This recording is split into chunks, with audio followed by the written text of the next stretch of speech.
Hello again, everybody. It's Nicole from Grooming Tales Pet Salon. I've got my little Eleanor in here to clean her up at the shop. Still not open, so trying to do a couple more tips. She's getting due for just a little tidy up. Her legs are getting a little tangled, so what I thought I'd focus on today is a lot of you guys probably are just trying to get your dogs at least brushed. So I do always recommend, if I'm going to bath my dog, I don't brush the dog beforehand. So I would put my dog directly in the tub, and then when she has a clean coat, that's when I would brush her. But not everyone's going to be brushing or bathing their dog every time, but they still want to try to maintain brushing, which is the most important. Even if your dog isn't clean, getting the tangles out is the most important thing. So I would rather you guys, if anything, at least you're brushing at home. These two are my most common tools I will show people: a slicker brush and a comb.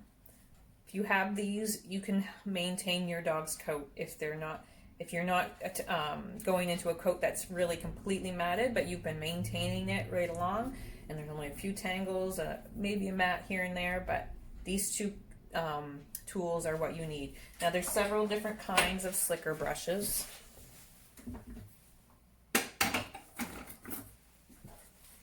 And I sell several different kinds.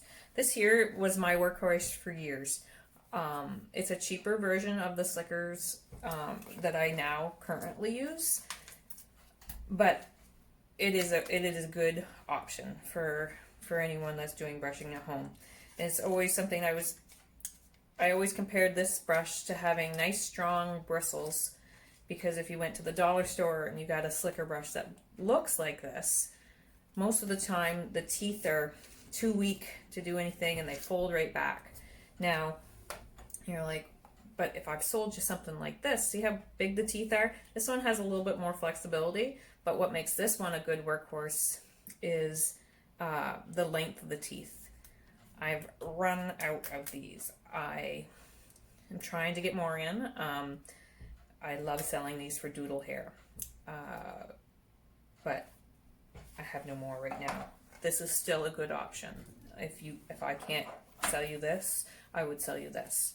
This is also another good option. I really like this for dense coats. You can see this one just has a few more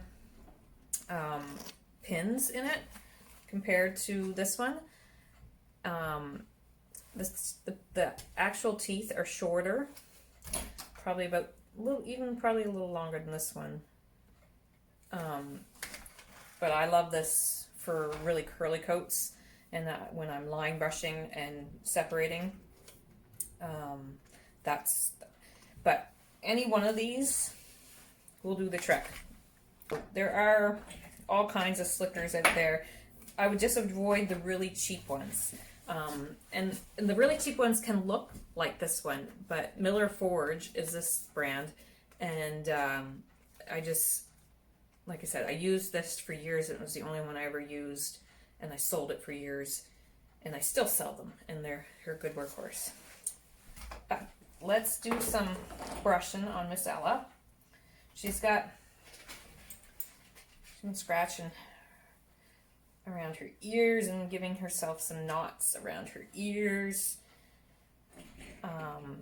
She likes to roll around on the bed and get her legs all knotted out. These are typical. She hasn't got a lot of body hair, so this here doesn't mat up yet. It's the longer stuff. So when doing any kind of brushing, we do what we call line brushing. What line brushing means is we're literally going section by section, line by line.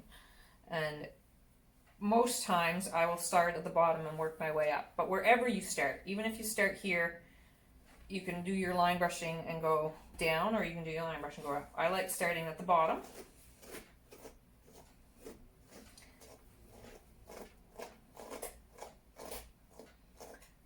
And working my way up. And yeah, why do I have a comb? Because the slicker brush, you might think, oh, that looks nice. That looks nice and looks like I've got the slicker all the way through. But you might have missed something. So now I can feel with the comb. And I go back with the slicker just to make sure I'm getting this whole section. And my arm keeps blocking that there. And then I go back in. Some customers were asking about flyaways. Like, this is what will happen when you're brushing dirty hair too. You'll get a lot of static. Simply just water when you're doing this will work. A little spritz of water. I don't have any more marshmallow spray for sale, but that's normally what I would suggest. There's lots of different products you can get. Let's just do with water right now. So if this is bugging you when you're trying to get through the brush, just a little spritz of water. Just to keep it tame and the static down. Static will shock your pets as well, so they don't really enjoy it if you're building up a bunch of static. So again, I'm going to show you both slickers. The reason I don't like, I think I already said this, brushing dirty coat is because you will tend to damage more hair. It's dirty, it's grubby. Some groomers, this is their method. They brush first, then bath, but I don't. As much as I can, I bath first and then brush. The stuff I do before a bath might be clipping down a coat because it's unsalvageable, and I'm not going to put the dog through brushing out all these knots.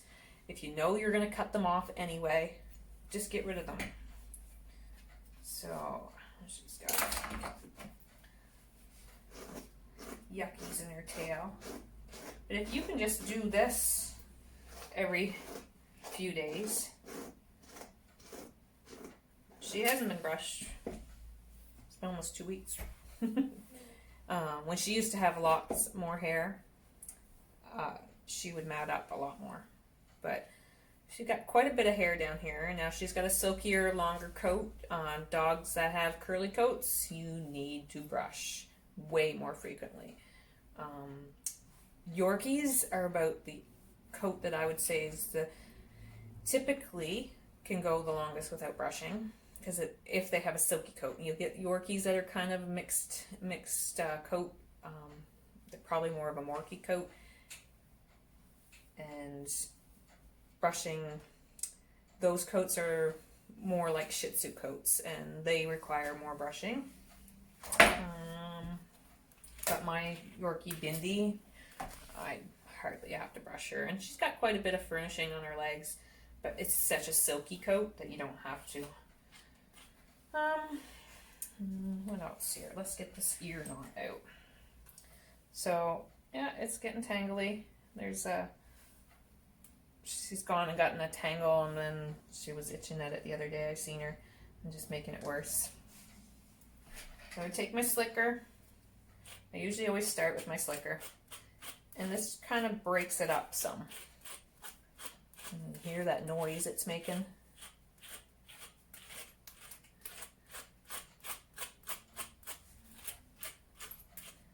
And there's going to be some, when you have mats, there's going to be pieces that are going to come out in chunks. This is why the more often you brush, the less likely you are to damage the hair, because if you can get it out the knots before they become a tangled mess and you're sort of ripping out sections of hair when I leave it too long. And I go with my comb. Again, she's staticky. That's why I never brush her out before the bath, but I'm just trying to do what you guys would do. It's a little bit of water just to tame it. One thing I should concentrate too on, don't just brush the outside of the ear.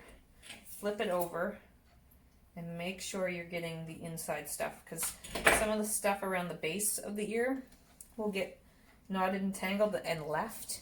And if you leave any of that stuff for too long, this is why we have to shave ears. A little tangle near the base. So if you can get it out while it's still loose, there's not a lot of pulling. I can get the comb right down to the base of the ear and get this comb here right down to the base.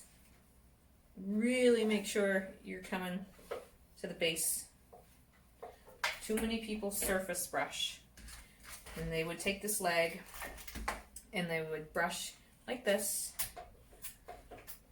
Let's do another leg here. They would surface brush, so they would go just the surface.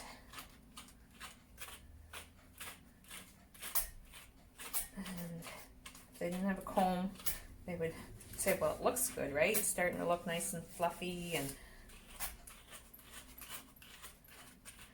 I can tell you, I can still hear my slicker making noises. I know there's knots there, but some people would just say, oh, that looks good, right? But now, if I go through with my comb, if you don't follow through with your comb, there is stuff I've missed. So that's why I'm line brushing. I'm kind of all over the place here today. Sorry, guys. I'm trying to remember what people want me to show. And I know I've showed a lot on Ella before. Line brushing, so if I took that section there, just a small section, my slicker can pretty well reach to the base. Now I just take a little bit more hair. Again, it needs to be broken up. You see that? Listen to your slicker. It's getting quieter. Okay. So if this is all you did, you would be able to maintain this coat. And everything I'm doing on this coat applies to every dog. It's just each coat is different. Like I said, curly coat is your hardest coat. The curlier it is, the harder it is to brush it out. And sometimes it's even stiff for a comb to go through on curly coat, even when it's fairly brushed out. But you have to be meticulous and make sure you're getting through all of the coat and right to the base. I had someone wanting tips on thinning shears, so I'm going to show you if you can get your hands on thinning shears. I don't sell them, but wondering how they work. And groomers don't use thinning shears the way hairdressers do, for the most part. So, yeah. I'm going to wash her, get her cleaned up and dry, and then I'll show you some techniques on thinning shears and blending for anyone that is interested in that.